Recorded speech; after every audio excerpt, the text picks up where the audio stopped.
Olá! Apenas 24 horas após o plenário rejeitar a redução da maioridade para crimes graves, a Câmara dos Deputados colocou novamente o tema em votação e aprovou, na madrugada do dia 2 de julho, a proposta de emenda à Constituição que reduz de 18 para 16 anos a idade penal para crimes hediondos, homicídio doloso e lesão corporal seguida de morte. A manobra do presidente da Câmara, Eduardo Cunha, revoltou deputados contrários à mudança constitucional, gerando intensas discussões. Para virar lei, o texto ainda precisa ser apreciado mais uma vez na Casa e depois ser votado em outros 2 turnos no Senado. Mas o que vai mudar com a aprovação da nova proposta? É possível que os deputados voltem atrás? Quais os ganhos e perdas com essa decisão? São perguntas que vamos tentar responder no Questão de Ordem de hoje, que conta com a participação do vereador Gustavo Peta, do PCdoB, membro da Comissão de Defesa dos Direitos da Criança e do Adolescente da Câmara, e também com os advogados Paulo César da Silva Braga e Renato Delova. Eu vou começar com o vereador Gustavo Peta, mas antes, sejam todos bem-vindos. Vereador, como membro da Comissão de Defesa da Criança e do Adolescente aqui da Câmara e membro também do PCdoB, que é um partido que está apoiando o atual governo, como o senhor analisa o que aconteceu na Câmara dos Deputados no início de julho? Primeiramente, parabenizar a MENA, a TV Câmara, pela realização desse debate, um debate muito importante, muito polêmico, e que eu acho que sempre o exercício do contraditório, do debate, dos argumentos é sempre importante para que as pessoas possam ir formando a sua opinião sobre o assunto. Agradecer também a presença do Dr. Paulo César, do Dr. Renato, que vão trazer também as suas contribuições, né? São especialistas, debatem o assunto dentro do seu exercício profissional, dentro também da academia, então é algo muito importante. Eu considero realmente que é uma prática no parlamento que nós devemos rechaçar, que nós não devemos concordar. Porque, veja, isso não tem sido prática nos últimos anos dentro do Congresso Nacional. Eu estive lá num período curto, mas todas as vezes que você vota a essência do projeto, a questão principal do projeto, as emendas você vota a partir da aprovação do projeto. Então seria normal o seguinte, se fosse aprovado o projeto que foi primeiramente colocado em votação, você poderia emendar aquele projeto com a retirada, por exemplo, do tráfico de drogas ou de outros crimes que estavam presentes no primeiro projeto. Agora, você voltar a votar a questão principal, isso não tem sido prática do Congresso nos últimos anos. Então, para além da discussão de mérito, porque há um ponto no regimento que fala claramente que você só pode voltar a discutir e votar aquele projeto só numa legislatura seguinte, a partir do momento que você fez a votação principal. Mas o que então de fato aconteceu nessa manobra? O que aconteceu foi o seguinte, ele numa noite colocou o seguinte projeto em votação, um projeto que reduzia a maioridade penal para crimes hediondos. Sim. E qualificava ali os crimes hediondos. Perdeu no seguinte sentido, não teve maioria qualificada. A maioria dos deputados até concordavam com a proposta, mas não teve os 308, né? Teve 303. Né? Foram 5 votos que faltaram para ter a maioria qualificada. Na noite seguinte, ele colocou novamente o projeto com uma mudança. Tirou ali o tráfico de drogas, vamos dizer assim, é um projeto mais ameno. No sentido... Mas era o mesmo. Mas a essência era o mesmo, era reduzir a maioridade penal para aqueles crimes. Então não é algo muito questionável. Tanto que esse assunto vai acabar no STF, tanto na discussão do procedimento processual, vamos dizer assim, dentro do parlamento, como a questão de mérito. Mas agora, retirando um pouco o debate de mérito que a gente vai fazer aqui com os nossos especialistas, acho que não é algo que nós devemos aceitar, porque isso pode virar uma prática dentro do parlamento e é muito preocupante, porque o presidente da casa passa a ter um poder para além do regimento interno da casa. Então, se ele pede a votação numa determinado assunto por quórum tá baixo, etc., ele tem o poder de no dia seguinte colocar praticamente a mesma votação. Enquanto isso, ele se articula para no outro dia. Ele ganha um tempo para poder se articular e utilizar do seu poder. É evidente que o presidente da Câmara dos Deputados tem muito poder nas relações internas. É ele que nomeia os relatores principais dos projetos, ele tem uma força muito grande entre seus pares. Então, eu fico preocupado, independente do mérito da questão. Acho que os deputados que entraram no STF questionando o procedimento, eles estão corretos, né? É evidente que é um tema polêmico. Esse tema ainda, Mina, passará por segunda votação na Câmara dos Deputados, irá para o Senado, né? Então, até lá, eu acho que é possível ter um entendimento mais consensual sobre o assunto. E qual é esse entendimento? É o entendimento de muitos juristas, é o entendimento do atual ministro da Justiça, é o entendimento do governador de São Paulo, que são de partidos diferentes, governador Geraldo Alckmin, do PSDB, ministro da Justiça, José Eduardo Cardoso, do PT. Todos entendem o seguinte, que a redução não irá enfrentar de fato o problema da violência e que talvez como resposta da sociedade que clama por um combate à impunidade, por uma ideia de uma justiça maior, que se possa o quê? Discutir o ECA, a aplicação do ECA. Então se discute o quê? Aumentar de 3 para no máximo 8 anos a aplicação das medidas socioeducativas. E isso seria no próprio ECA? Isso no próprio ECA, não precisaria de uma emenda constitucional. Okay. Então eu depois vou falar um pouco no mérito com a minha opinião sobre a redução, mas eu digo, hoje se caminha mais para isso, mas o Congresso acabou em uma votação, uma segunda votação do mesmo assunto, aprovando a redução para os crimes considerados graves. Sim, agora nesse momento nós vamos falar com o Dr. Renato. Dr. Renato, que parece que tem uma posição contrária àquilo que foi aprovado no Congresso, na Câmara dos Deputados, e a gente vai saber o porquê disso. Doutor, seja bem-vindo. Fale um pouquinho do seu posicionamento. Obrigado, Mirna. Prazer aqui estar com o vereador Gustavo, doutor Paulo César. O vereador colocou aqui algumas questões, apesar da articulação política, né, avaliada, ele fez alguns apontamentos que são interessantes. Primeiro, a gente derrubar esse mito de que a idade de 16 anos seria uma idade que as pessoas compreendem. Efetivamente, elas compreendem tudo, todos eles, né? Os adolescentes compreendem. Então, a defesa não é simplesmente reduzir a maioridade penal porque eles não compreendem. Eles compreendem. Agora, o que o Estado vai fazer? Onde nós vamos colocar esses jovens, né? É a primeira preocupação. Agora, com esses debates todos que ocorreram e agora com essa votação, nós tivemos aí uma redução desses crimes, né, para 3 crimes principais e já sugeriram uma possibilidade de criação de instituições diferentes. Uma instituição diferente da Fundação Casa e uma instituição diferente da própria penitenciária, onde ficam os maiores. Um intermediário, digamos um intermediário, assim. Né? E nós não queremos discutir ainda esse intermediário, não sei exatamente como isso vai ser realizado, porque observando como acontece com a Fundação Casa e com o presídio, né, nos dias atuais, nós temos já um número de pessoas muito grande, não temos um resultado efetivo, e a redução da maioridade penal, exatamente, ela não tem, pelos estudos, até pelas disciplinas propedêuticas, além do direito, não temos uma demonstração de que isso possa diminuir a criminalidade, né? A preocupação do adolescente, em geral, não é nem exatamente com a pena, né, mas com a punição. Então, o que está faltando é a punição, porque instrumentos jurídicos nós já temos, né, e temos bastante.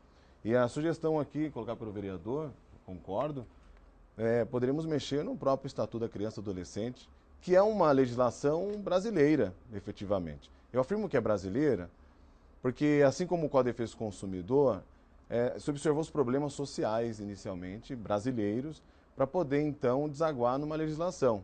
Diferente da maioria dos códigos que nós temos aqui no Brasil, que tem influências italianas, alemãs, né, e acabam não justificando a sua aplicação. Temos uma dificuldade muito grande nessa aplicação. Então, a modificação no Estatuto da Criança e do Adolescente seria, talvez, menos traumática, menos burocrática, utilizaria as fundações, instituições que já existem, né? Talvez ampliando, talvez não para 8, para 7 ou para 6, mas trabalhando o que nós já temos, não uma criação de algo novo e como as manchetes colocam e até alguns argumentos, de que daríamos agora uma sensação de segurança, né? Aliás, a sociedade não quer mais sensação de segurança. Ela entende que quer, ela acha que quer, mas ela não quer isso. Ela quer uma outra coisa. E como representantes, né, nós temos aí os nossos parlamentares, representantes do povo, trabalhando diretamente com essas questões relevantes socialmente, deveriam dar pensar um pouquinho melhor, né? E não simplesmente, após uma derrota parlamentar, modificar o texto, né, de repente, de uma noite para outra. Sim. E agora nós vamos falar com o doutor Paulo Braga. Doutor, e o seu posicionamento? O senhor concorda que essa manobra, de certa forma, mudando aí essa idade de 18 para 16, vai contra o que tudo a gente tem aqui de sistema penal, porque nós não temos condição ou não? Nós precisamos que os adolescentes de 16 anos também sejam apenados. Bom, primeiramente eu quero cumprimentar você, Mina, parabenizar essa casa pelo espaço que tem disponibilizado para debates, né, de efetivo interesse da sociedade. Cumprimentar o vereador Gustavo Peta, o Renato Delova, sempre um prazer. Nós temos, e o Renato, feito inúmeras discussões dessas, né, nas academias, enfim, de toda a ordem, mas isso é muito saudável, né? Imaginar um debate desse há anos atrás, há 10, 20 anos, nós seríamos massacrados, né? Independendo das posições. Então isso eu acho que é muito saudável para a construção de uma democracia cada dia mais consolidada. A par da questão de processo legislativo em que a coisa se desenvolveu nos últimos dias, vem a questão de mérito. Então, acho que a questão deve ser, nesse momento, analisada sob dois ângulos. Primeiro é a seguinte, a questão do mérito da idade penal, né? E, num segundo momento, também essa manobra que houve da Câmara dos Deputados, precisamente o seu presidente, no sentido de passar, não é, essa votação na calada da noite. E eu quero dizer a você aqui, de antemão, no meu ponto de vista, também não é o caminho. O caminho o modo processual, vamos chamar assim, a técnica legislativa não é essa, né? E, de fato, eu também passo a ter agora, a partir daí, dúvida acerca da constitucionalidade formal, né, da maneira que se deu esta votação. Eu até quero ousar aqui, de respeito a dizer que, ao que me parece, isso tende a ser declarado inconstitucional pelo STF. Sim. Pela maneira autoritária, despótica talvez, que a coisa se desenvolveu. Não é assim que funciona, não é assim que diz a Constituição, não é? E não é assim que se constrói uma democracia. Bom, mas isso é uma questão formal. Agora vamos à questão do mérito. Do meu ponto de vista, nosso modo de pensar, eu acho que a sociedade tem aclamado cada dia mais por uma alteração da lei. Mas não é só também da idade penal, a lei como um todo, não é? O país está passando por mudanças, não é? E a sociedade quer essas mudanças. Eu acho que é necessário, sim, a redução da idade penal, mas não da maneira como se pretende agora, aí, alterando o ECA. Acho que precisa, sim, ter uma alteração no texto constitucional, precisamente no artigo 228, para adequar, não é, a essa nova exigência da sociedade. Mas quando eu estou dizendo aqui sociedade, não é de uma parcela da sociedade, não. Sociedade como um todo, não é? O jovem de hoje não é o jovem de 1988, de 1990. Né? A sociedade evoluiu, o jovem evoluiu, então, a nosso sentir, a lei também precisa acompanhar esta evolução da sociedade. Logicamente, nós sabemos, né, que só isso, vereador, não vai resolver, mas é um caminho, né? É preciso ser dado o primeiro passo, né?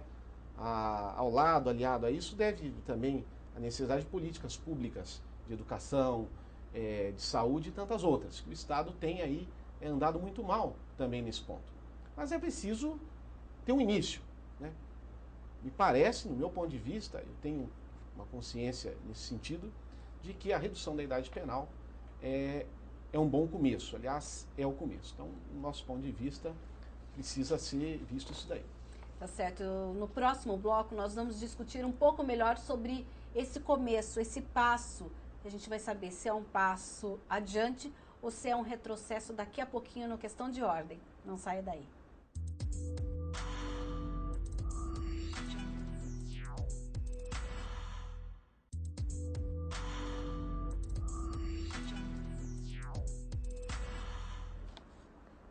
Estamos de volta com Questão de Ordem, que hoje discute a votação recente do texto da maioridade penal pela Câmara dos Deputados. E no bloco anterior, o doutor Paulo falou que era preciso dar o primeiro passo. Vereador, o senhor já se posicionou inicialmente contrário a essa decisão. E por que não dar esse primeiro passo, visto que a gente tem, inclusive, no noticiário e até uma pesquisa mostrando que muitas vezes, quando o menor comete alguns crimes, no caso, esses crimes hediondos ou até o homicídio doloso, etc., é com grandes requintes de crueldade. Eu penso da seguinte forma, eu acho que primeiro a gente precisa atacar sempre a causa e não o efeito. Então, a primeira obrigação do Estado brasileiro, vamos assim dizer, é realmente cumprir o ECA, é dar oportunidade, é dar as condições de educação, de saúde, de acesso à informação. Eu acho que isso é um papel, uma coisa que o Estado ainda não cumpriu. Mas para além desse debate, que é um debate um pouco mais, que leva em conta questões sociológicas e questões históricas, e que devem ser levadas em conta, mas há um debate também sobre a segurança pública. O mundo está mostrando para nós que reduzir a maioridade penal não tem resolvido os problemas. Outro dia eu vi uma entrevista do governador de Nova York, que propõe que a maioridade penal em Nova York passe de 16 anos, porque eles reduziram há um tempo atrás. Eles querem voltar atrás. Voltar a 18 anos. Porque o sistema penitenciário para os adolescentes de 16 anos se torna uma verdadeira universidade para o crime.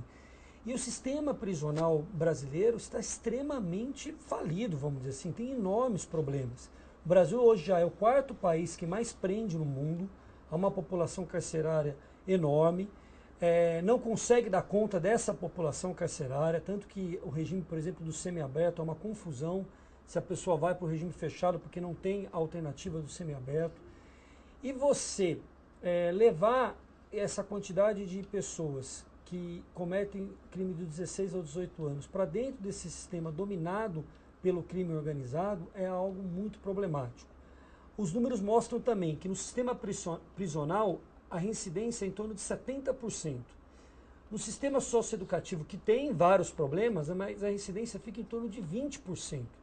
Então eu ainda acho que nós devemos utilizar as medidas punitivas como medidas de reeducação, né, de reinserção dessas pessoas na sociedade, né, e não como mera vingança, e não como a sociedade se vingando daquele crime que foi cometido.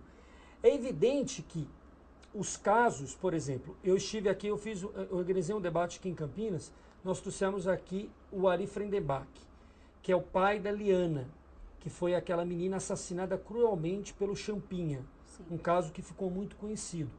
Esses casos tem que se dar a verdadeira punição, como foi feito ao Champinha. O Champinha foi considerado, mesmo sendo menor de idade, um psicopata, um perigo real para a sociedade.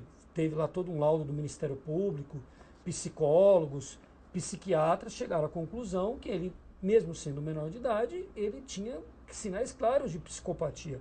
Ele está interditado até hoje. Né? Está interditado. Já tem mais de 18 agora. Ele já tem mais, ele está interditado. Mas por quê? Porque foi feita uma análise de que realmente ali devolvê-lo, vamos dizer assim, à sociedade traria insegurança. Então, mas aí é onde eu pergunto, doutor Renato, o senhor que até comunga dessa opinião, esse foi um caso, mas vamos supor que o Champinha tivesse bons advogados, como a gente não tem uma lei explícita que fale, olha, a partir de tantos anos, esse tipo de crime também tem penas, os advogados dele não poderiam ter, por exemplo, feito uma reversão nesse processo, com base na lei? Na verdade... Agora, só para dizer, Miriam, desculpa, doutor, Mas essa é a exceção da exceção da exceção. Então, por isso que estou dizendo, porque não tem uma por isso que lei você não pode que aprovar que diz. a lei não pode se basear na exceção somente. A exceção tem que ser tratada como exceção e tem que ter medidas para tratar o problema. Tanto que o Ari, só para concluir, o Ari, que era um defensor fervoroso da redução da maioridade penal, quando começou a estudar o assunto e foi participando de debates, hoje ele é contra, o pai da Liana, é contra a redução da maioridade penal, mas defende o aumento das medidas socioeducativas para esses crimes mais violentos. Sim. Apesar do exemplo do vereador, também é perigoso. É um exemplo positivo para quem realmente é contra a redução, mas é perigoso, porque a gente pode encontrar vários outros exemplos, né, também de exceção, que poderiam colocar contra essa ideia da redução. Olha, nem todos os pais fazem isso. Independentemente dos bons advogados, aliás, eu conheço só bons advogados, né, lá na OAB, nós temos, a partir dos 12 anos, pelo ECA, uma autorização legal para que se aprisione, né, os menores. Então, essa venda, que é uma ideia sensacionalista, a venda de que a redução para 16 poderia resolver o problema, não é real, porque a partir dos 12, ele já frequenta estabelecimentos como a Fundação Casa e lá tem um dia a dia como se estivessem realmente numa penitenciária. Então, quando nós encontramos exemplos como esse, poderíamos utilizar, porque são poucos exemplos dos pais que acabam perdoando de algum modo, nós temos também uma venda sensacionalista de toda vez que vai se discutir ou que se discute isso, desde o tempo, faz muito tempo que a PEC está aí, mas nos últimos meses, sempre você mostra, né, nos jornais, nas televisões, nas revistas, algum jovem, alguma dupla, algum trio assaltando, esfaqueando. Mas como o Gustavo colocou, a questão é de exceção.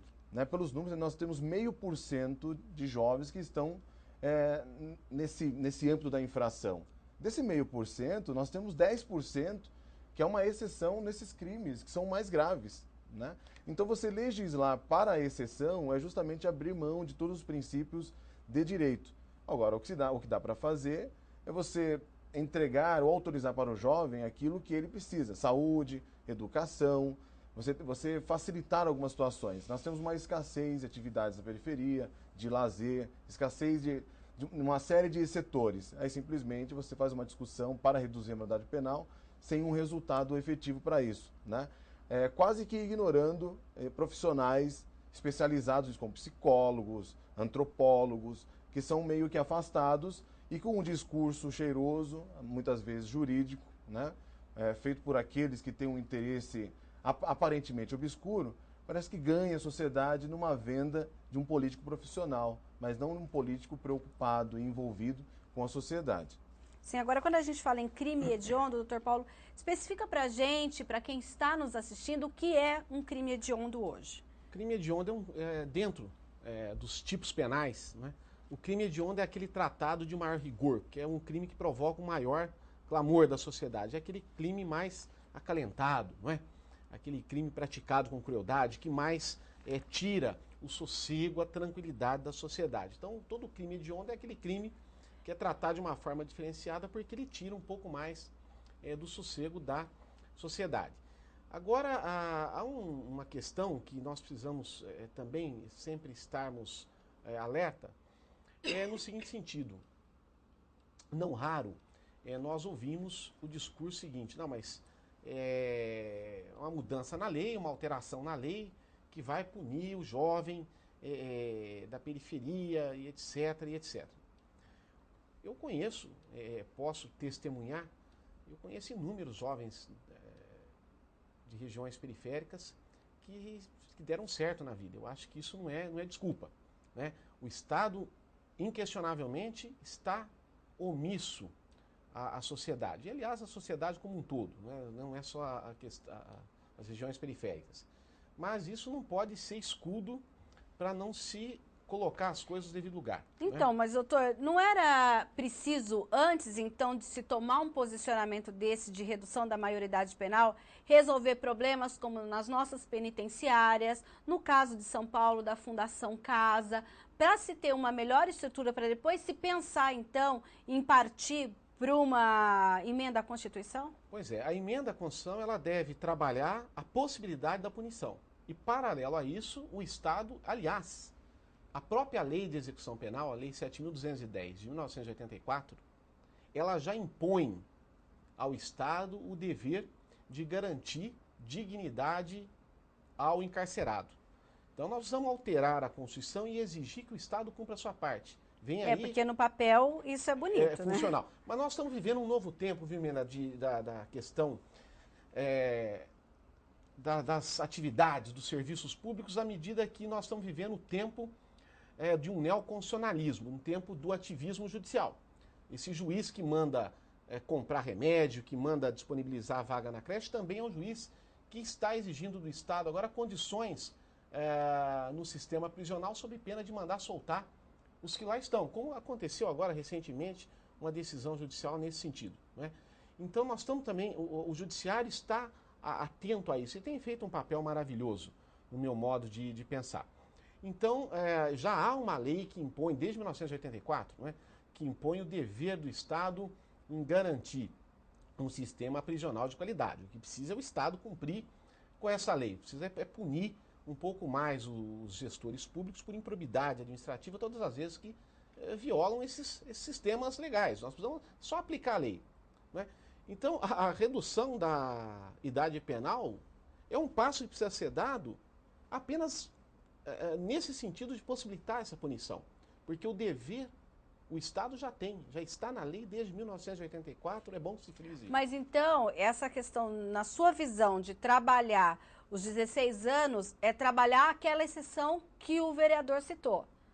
Não. Tem a possibilidade de, quando acontecer um caso, o vereador deu exemplo, o caso do Champinha, mas de outros casos, a gente teve também ainda no primeiro semestre, aquele caso dos 4 garotos. Sim. Que, né, aconteceu tudo aquilo com aquelas meninas, claro que tinha um maior envolvido. Exato. E parece-me, não sei, o vereador vai poder dizer, inclusive, se posteriormente o governo vai mandar algum tipo de projeto para que, no caso de maiores envolvidos nesses, que a lei ainda seja mais rigorosa do que é.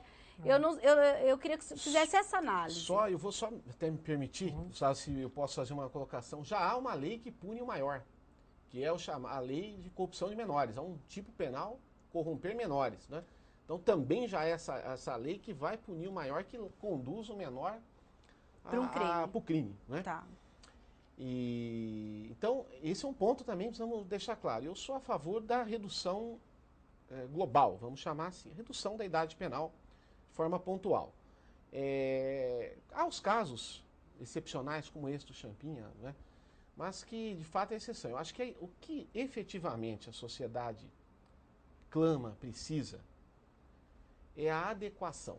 Porque, Nina, tem uma questão. O que levou o legislador, em 1988, a fixar em 18 anos a idade penal? Por que não foi fixado em 20, 25, 17, 15? Critérios, né, psicológicos. Ou seja, se presume que com 18 anos o jovem tem uma maior visão, uma maior responsabilidade. Veja que é algo tão sem o mínimo de lógica, que se você praticar um crime faltando 1 minuto para completar 18 anos, deixa de ser crime para ser ato infracional. Passou 1 minuto do dia do seu aniversário, você praticou um crime. Quer dizer, então em 1 minuto o jovem tem esse discernimento do que é e do que não é. É ilógico, é um sistema ilógico. É a necessidade de adequar a lei, não é, a um jovem de hoje. A um jovem de 16 anos que pratica seus crimes com a certeza de que deixará a delegacia de polícia, a vara da infância, o Ministério Público da Infância e Juventude, antes dos policiais que lá o levaram escoltados. Ele tem a certeza da impunidade. Isso é uma realidade. Nós temos que... É doído falar isso, não é? É doído falar isso. É o nosso futuro. O futuro do Brasil está nos jovens. É doído. Mas é a dura realidade. Nós precisamos punir o jovem de hoje para que ele não se torne o líder do crime organizado de amanhã. A Fundação Casa, eu conheço algumas, é muito distante de uma penitenciária. Diga-se de passagem, não é um hotel 5 estrelas, evidente, mas é muito diferente de uma penitenciária. Nós podemos fazer uma comparação, a Fundação Casa aqui em Campinas, não é? E o complexo penitenciária de Hortolândia. São mundos manifestamente, você vai do céu à terra, não é? É do 8 ao 80, são extremos, né? São situações. Então, mas colocar, por exemplo, esse jovem de 16 no CDP, por exemplo. Porque esse jovem de 16 de hoje, ele é um jovem que ele tem condições de estar lá, porque ele tem a mentalidade daquele de 18, 20, 21. Porque na verdade, usando até esse próprio argumento, é que eu digo, quando eu disse de um dado que é um dado real, a incidência no sistema prisional é de mais de 70%. Na Fundação Casa é de 20%. Então nós pensamos o sistema prisional como um sistema para reinserção das pessoas na sociedade, para punição, mas para reeducação, ou pensamos só na lógica de punição e na lógica de vingança do Estado?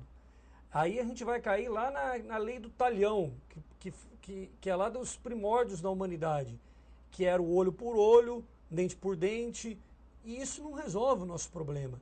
Porque, na verdade, esse sistema prisional mais severo, vamos dizer assim, e às vezes com requintes de crueldade, por não respeitar os direitos humanos e por não respeitar a lei de execução penal, esse sistema prisional tem tornado pessoas, às vezes, até com crimes considerados mais leves, em criminosos em potencial do crime organizado que existe no país. Muitas vezes a pessoa entra no sistema prisional e sai refém do crime organizado. Isso é a coisa mais comum que tem. E passa a praticar crimes mais graves, inclusive, de acordo com o nosso Código Penal, do que antes. Então, por isso que eu não vejo na redução da maioridade penal uma relação de causalidade entre aumentar a punição e diminuir a violência. Qual é o exemplo disso? Né? Esse menino de 16 anos não comete crime porque ele acha que não vai ser preso, aí quando ele faz 18 anos ele deixa de cometer crime? Eu nunca vi isso também. Quando ele faz 18 anos ele continua fazendo o crime da mesma forma, mesmo sabendo que agora ele vai para o sistema prisional, porque ele está tão desconectado do Estado, da sociedade como um todo, que para ele não está... Se ele vai pegar 2 anos, ou 3, ou 4, ou 5, a comunidade que ele está envolvida ali, muitas vezes em torno, na grande maioria deles, em relação ao tráfico de drogas, tudo isso acaba levando depois para outros crimes, é a forma que ele vê, inclusive, de ter uma ascensão social, de ter maior protagonismo, de ter possibilidade de comprar a moto dele, o carro dele, e ele vai para o crime organizado, infelizmente, porque o Estado não oferece outra perspectiva. Evidente que o doutor falou uma coisa verdadeira. Existem exemplos e que nós devemos sempre elogiar e ver com bons olhos, e eu conheço muitos, né, jovens, pobres, que conseguem superar toda aquela realidade, ter uma vida digna, honesta, bem-sucedida economicamente ou não, mas uma vida honesta e séria, né? Mas uma outra parte da juventude acaba encontrando nesse caminho o caminho do dito sucesso, né? Porque o sistema vende a ideia de que o sucesso do jovem é ele ser bem-sucedido economicamente. E muitas vezes o caminho mais fácil e que é apresentado para ele é o caminho do crime, e isso acaba sendo um caminho que todo mundo sabe que sem volta, muitas vezes sem volta. É lamentável. Esse estado social, ele deixou de ser social hoje, né? É um estado penal. É simplesmente um estado penal, você não tem práticas pedagógicas. Se a gente não ignorasse tanto a literatura, e é muito vasta a literatura sobre o adolescente, essa fase do desenvolvimento do adolescente, nós compreenderíamos exatamente toda essa coisa que ele procura, de poder alcançar um veículo, uma casa, né? Uma vida estabilizada. O Estado não dá alternativa, portanto não pode cobrar. A gente vai falar um pouquinho mais sobre essa questão do Estado penal no próximo bloco, porque a Questão de Ordem vai para um breve intervalo e volta já já.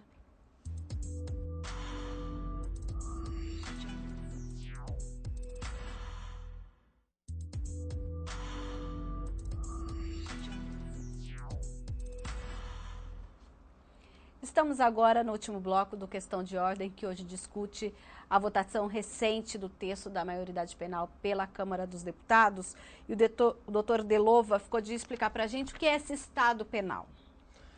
O Estado, ele normalmente tem uma consequência social, né, a partir de uma organização administrativa, política, jurídica. E essa organização jurídica, ela passou a ser ignorada de um tempo para cá, né? Então o Estado Penal, ele aparece como um grande remédio para resolver os grandes problemas sociais. Então, perguntando até para alguns parlamentares, a gente acompanhava isso, quais eram os motivos efetivos para se votar uma redução da maioridade penal, muitos não sabiam exatamente como expor, ou quais eram exatamente as consequências disso. A gente faz um trocadilho, quando você tem um filho doente, tem um termômetro, você descobre que está com febre, e o Estado parece que colocou esse termômetro na sociedade, e quando aponta lá a febre, ao invés de você resolver, você faz o quê? Você quebra o termômetro como se pudesse resolver todos os problemas sociais. Então esse Estado penalizador é aquele que está distante de formulações de resolução de problemas. Esse Estado organizado jurídico, é importante dizer que a lei ela não resolve absolutamente nada, né? A lei é um resultado da questão cultural, do desenvolvimento social, a lei deve ser um resultado. Quando a sociedade começa a compreender, alguns juristas, de que a lei ela aparece como um paradigma e que a partir da lei tudo pode ser modificado, então você esquece a ideia do Estado pedagógico, o Estado social, passa para esse Estado penal e a sociedade aguarda como se o Estado fosse um grande assistencialista, né? E o Brasil não é assistencialista, não deveria ser, pelo menos. Um Estado social não deve ser assistencialista. Então, a legislação constitucional nossa tem muita influência de várias constituições do mundo, especialmente da França. Só que numa sociedade como a França, pelo menos naquele período histórico, a sociedade vem construindo a sua lei, porque a lei sempre é um resultado. Quando você coloca a lei, primeiramente, aí eu discordo desse aspecto, do Dr. Paulo, com todo o respeito, manejar ou diminuir a lei para depois trabalhar algumas questões, isso não vai resolver. Isso é dar uma resposta vazia, né, Nós fizemos um movimento inverso, é isso? Exatamente. Né?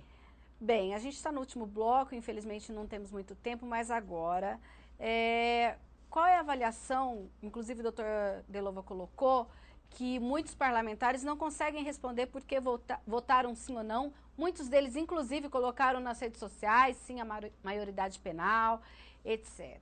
De certa forma, isso foi para responder algum clamor da sociedade, vereador? Não, eu acho que a sociedade, e as pesquisas mostram isso, a sociedade realmente clama por mais segurança, pelo combate à violência. E isso acabou virando uma certa resposta a tudo isso. Né? Na minha visão, uma ilusão, porque mesmo que a gente tenha aprovado em segunda votação, no Senado, que o STF entenda que é constitucional, isso não irá amenizar os nossos problemas de segurança. Então, vereador, é como se nós tivéssemos um problema que as pessoas quero segurança. E aí deram como resposta, vou te dar a redução da maioridade penal, é isso? Não, eu acho o seguinte, eu acho que na verdade uma parte das pessoas que vendem essa ilusão, mas uma outra parte, e eu considero legítima também, entendem que isso pode amenizar o problema. É que na minha visão eu acho que isso não irá amenizar o problema. E as experiências internacionais mostram isso. Muitos países, inclusive o estado Nova York, como eu disse aqui, estão repensando a diminuição que fizeram, porque viram que, na verdade, essa juventude, quando vai para o sistema prisional dos adultos, vamos dizer assim, viram reféns, muitas vezes, do crime organizado. Então, essa é a minha visão. Mas eu considero um debate legítimo, um debate justo, porque eu acho que a população está clamando por mais segurança, né? Mas eu ainda entendo que o caminho da gente ter realmente uma sociedade com mais paz social, com mais tranquilidade, é o caminho de dar oportunidade a todos. Evidente que nós vamos continuar enfrentando problemas de violência. Nós vemos países mais desenvolvidos que continuam com seus problemas de violência, mas eles são muito menores, porque realmente uma boa parte dos nossos problemas de violência urbana vem dos graves problemas sociais que nós temos ainda no país. Né? A violência não acaba quando todos têm oportunidades, porque é uma manifestação muito mais complexa, mas ela diminui bem, porque muitos dos problemas da violência advêm da falta de perspectiva, de oportunidade. Então, eu acho que nós precisamos, enquanto Estado brasileiro, persistir no caminho de garantir os direitos para todos, para a criança, para o adolescente. E o ECA, que completa 25 anos, é uma legislação muito avançada, uma legislação que foi comemorada por todos há 25 anos atrás, que advém de um tratado internacional, de uma convenção internacional da ONU dos direitos da criança e do adolescente. O Brasil ratificou, assinou essa convenção, depois ratificou no Congresso e depois acabou aprovando o ECA. Nós precisamos insistir no ECA ainda, né? E talvez fazer algumas mudanças que possam, alguns ajustes diante das demandas que a sociedade coloca depois de 25 anos da sua aprovação. Agora, Paulo, se nós tivermos uma segunda votação na Câmara, a votação no Senado e depois a sanção da presidente, você acredita que teremos que pensar em uma outra questão? Por quê? Sempre se fala da população carcerária, que hoje os presídios estão, né, lotados. Inclusive, fez-se uma pesquisa que só no estado de São Paulo teríamos que construir mais 2 em relação às prisões que foram decretadas e nunca foram, de fato, efetivadas. E com essa problemática, olha, realmente a maioridade penal, nós temos agora 16 anos. Como vai ficar essa questão? Bom, Mina, eu só gostaria de fazer uma pequena observação da forma mais respeitosa, que é a seguinte. Como se trata de emenda à Constituição, então dispensa a sanção presidencial. Correto. Né? Então é algo que fica lá a cargo votou para o Senado, fica acabou. lá a cargo, né, da presidência do Congresso fazer a promulgação, né, com o respectivo número. Bom, aí vem a segunda questão. E aonde nós vamos colocar essa população? Aí é uma tarefa do Estado. O Estado tem que solucionar isso também. Porque nós temos que analisar o seguinte: eu vou reduzir a idade penal, o Estado tem que dar condições de cumprimento. Aí entra o papel do Poder Judiciário. Aí entra a tarefa do juiz da vara de execuções penais, em dizer o seguinte: há um ambiente adequado dentro do que diz a lei de execução penal para determinar a prisão do indivíduo? Não, não há. Então ele tem que ficar solto. Então, mas aí o parlamentar que votou lá não joga para o Estado a responsabilidade de dizer assim, olha, eu fiz o que a população queria, agora você se vira e arruma um lugar para esse pessoal. Não, eu não concordo, devido ao respeito, não concordo com essa colocação. Nós vivemos num sistema, não é? Nós herdamos esse sistema da Revolução Francesa, que é um sistema da tripartição das competências. Não é? Sim. Então, cada órgão do Estado tem lá o seu papel. O parlamentar tem uma tarefa natural: inovar o ordenamento jurídico. Não é? O ordenamento jurídico é como uma planta, precisa ser regado a cada tempo para não cair, não é, na fossilização. Sim. Aí vem a tarefa do executivo, que é o quê?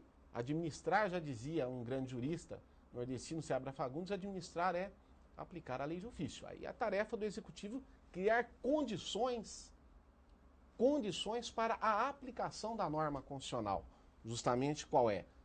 A possibilidade de punir. E aí é indistintamente, não é o jovem de 16, mas também aquele indivíduo de 50 anos. Não é porque ele cometeu um crime que ele deve ser tratado de uma forma indigna, não é?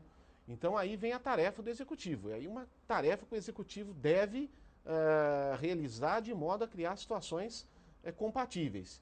E aí vem o papel do Poder Judiciário, que é de fiscalizar, não é, se o executivo está dando condições de encarceramento àquela população.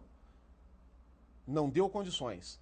Cabe ao Judiciário, no nosso modo de pensar, determinar a liberdade ou o não encarceramento daquela pessoa e impor o Estado, ao administrador, impor, não é, o dever de construir, o dever de fazer. Né? É isso que eu repito, isso que se tem dito aí a todos os cantos, o ativismo judicial. Aí ele tem que impor ao administrador, você tem que fazer. Não é uma faculdade, é um dever, é cumprir a lei. Né? A lei é para ser cumprida, não é? A lei não é uma faculdade do gestor público, do membro do poder executivo, é um dever, ele tem que seguir a lei. Né? Administrar é cumprir a lei de ofício. Doutor Renato. É estranho que a gente veja, né, essa divisão dos poderes. No final, parece que há uma tentativa de fiscalização, né, de diálogos, quando na verdade, nesse começo agora, me parece que essa tripartição dos poderes é muito bacana, muito bonita, herdamos aí, mas ela não se aplica, né? Até porque a gente veio assistindo o legislativo mandando no executivo, vice-versa, o judiciário meio que sendo também pressionado. Então a necessidade do diálogo desses poderes deve ser realizado antes de cobrar as atribuições desses mesmos poderes, né? Porque parece uma desculpa, olha, vamos tentar fiscalizar, mas não há um diálogo antecipado. Porque enquanto se discute essa redução da maioridade penal, tentando resolver todo o problema social, você tem lá aprovação de passagem de avião para a esposa, para marido de parlamentar, você tem a discussão meio a toque de caixa da terceirização. Então, quer dizer, todas as discussões relevantes são trabalhadas meio que vendendo para a sociedade se apega num ponto, esquece de um outro ponto, deixa de compreender a situação e depois simplesmente a sociedade não sabe nem como cumprir, como é que nós vamos instituir essas novas fundações, essas novas casas, quer dizer, como é que a gente vai recepcionar? E a sociedade vai esquecer disso, né? Então, essa venda aí, Gustavo colocou bem, essa venda ilusória, né, apesar de legítima, e é isso que nós estamos fazendo, nesse diálogo, é legítimo, as diferenças, os pontos de vista são interessantes, são legítimos. Só que nós temos que fazer um apontamento aqui para a sociedade também fazer essa cobrança, porque se for votado e aprovado, a PEC como ela está, eu vou ter que pensar então de uma outra maneira, porque eu já não posso mais falar de não redução, porque já foi. Aí né? surge uma outra questão, Então tem que chegar num outro ponto de como cobrar isso do Estado, de que maneira eu poderia ajudar a fiscalizar como cidadão, né? Então é isso que a gente vai ter que fazer. Mas até lá, nós continuamos nessa bandeira de contra a redução penal e cobrando do Estado atividades que ele já deveria ter feito e dar condições aí para a sociedade, mostrando alternativas para desenvolvimento de potencialidades. Agora, Gustavo, nosso tempo está acabando. Falando em tramitação, nós temos ainda, o Brasil a Câmara dos Deputados, mais precisamente, pode voltar atrás. Nessa segunda votação, se não for aprovado, o projeto cai novamente. O que pode acontecer em termos de tramitação? Eu acho que vão ter muitos capítulos ainda pela frente, porque tem a segunda votação. É evidente que a segunda votação pode negar, vamos dizer assim, o que foi aprovado na primeira votação. Depois tem o Senado, que é uma outra casa, outros personagens. Mas a liderança é a mesma, não é o mesmo partido. Mesmo partido. Mas eu percebo que há algumas diferenças, por exemplo, no próprio posicionamento em relação ao tema do presidente Eduardo Cunha e do presidente Renan Calheiros. Mas, de qualquer forma, há um debate que será feito no Senado e depois, com certeza, tanto na questão processual, da questão legislativa, como na questão do mérito, esse tema vai ser debatido no STF. O ministro Marco Aurélio, por exemplo, já se posicionou dizendo, afirmando a inconstitucionalidade do procedimento legislativo adotado pelo presidente Eduardo Cunha. Isso já foi um posicionamento público dele. Então, aí só colocar uma questão, não corre o risco, então, de certa forma, politicamente falando, quem votou a favor dizer, olha, eu fiz a minha parte, mas agora não virou lei, já esperando que acontecesse isso, que o STF se posicionasse dessa forma? Aí é uma possibilidade? Pode ser uma possibilidade de parte dos deputados, mas eu acho que tem alguns deputados que querem aprovar mesmo. Porque acham que esse é o caminho. Tem a bancada, por exemplo, muito conhecida no Congresso, a bancada da Bala, por exemplo, que atuou de maneira fortemente para a aprovação do projeto, né? Então, eu acredito que vão ser vários capítulos. Então, assim, da minha parte, das discussões que a gente tem feito na Comissão da Defesa da Criança e do Adolescente, a gente vai continuar atuando no sentido de mostrar para a sociedade de que essa não é a saída. Muitas vezes falam, por que 18 e 16 anos? Agora, vamos fazer uma reflexão. Uma família de classe média, tudo. Hoje a emancipação se vê com 18 anos. Se você faz a redução da maioridade penal, uma consequência natural seria também os direitos civis acontecerem a partir dos 16 anos. Será que os pais e as mães acham que seus filhos respectivos com 16 anos já têm condição de sair de casa a partir de 16 anos? Estou fazendo aqui uma reflexão. Né?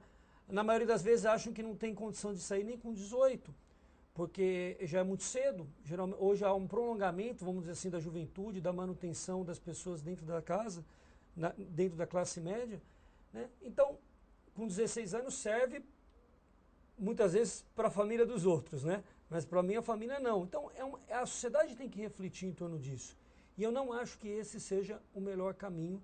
Acho que o melhor caminho é a gente conseguir fazer com que o Estado realmente cumpra o seu papel e que a gente possa, lógico, ter as medidas punitivas, socioeducativas, para reinserir, reeducar essas crianças e esses adolescentes para que eles possam voltar à sociedade de uma maneira mais saudável, mais integrada e trazendo menos problemas de violência. Agora nós temos 30 segundos.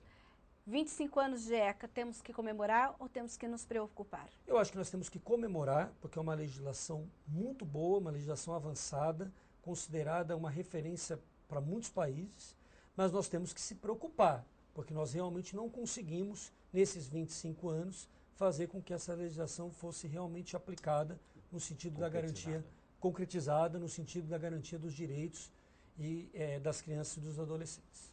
Infelizmente, nosso tempo acabou. Agradeço a participação de vocês. E, pelo jeito, a maioridade penal ainda vai gerar vários capítulos e várias discussões. E o Questão de Ordem vai continuar acompanhando este tema. Você que nos assistiu, obrigada pela companhia. E se não conseguiu assistir o nosso programa inteiro, acompanhe o nosso canal no YouTube /TV Câmara Campinas. Até um próximo Questão de Ordem.